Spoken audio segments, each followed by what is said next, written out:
So it's springtime here in the North Country, and today we're chasing down pre-spawn smallmouth, especially fish that are just about to get onto bed and they're traveling and roaming these flats looking for a nesting area. And at that time, it is really hard to beat a small maribou jig. This isn't your typical hair jig from down south that you see on the ledges. This is anywhere from a 1/32 to a heavy one being an 1/8 ounce.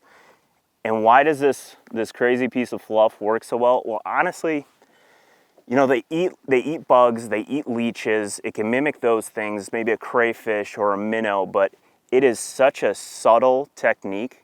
And we've seen with smallmouth how curious they are to cameras. I think this just triggers that curiosity out of them. The problem with this little bait, and the reason why a lot of people maybe don't have as much success as they should, is they're just not using the right equipment. With this bait, you need an extremely specialized setup, like dedicated towards a hair jig. You need a long rod that you can cast the bug out there. I like a 7/6 medium light, extra fast, and a reel with a big spool that will actually fly the line off, good for you. And I'm not using your typical spinning rod braid. I'm not using those 10 to 20 pound braids. This is a 6 pound super slick braid that'll fly off the reel, and a 6 pound fluorocarbon leader. And that's light, but that's what you need to actually get this bug out on those flats. A lot of times the fish is just gonna track this thing, and you want it as far away from the boat as you can, because a lot of times on places like Sturgeon Bay, Mille Lacs, these fish have seen a ton of pressure and are extremely spooky.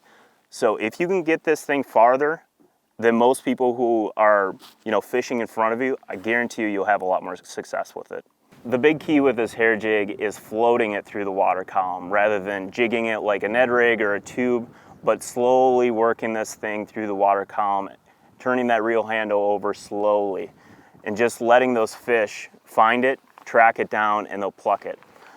The problem with using a lightweight like a 16th or 1/32 is it's hard to throw. And rather than upsizing and losing that floating action where it just kind of stalls through the water column, adding a chunk of Senko is more than enough to add enough weight to the bait so you can cast it, but not actually adding weight to the head where you're gonna lose the proper floating action.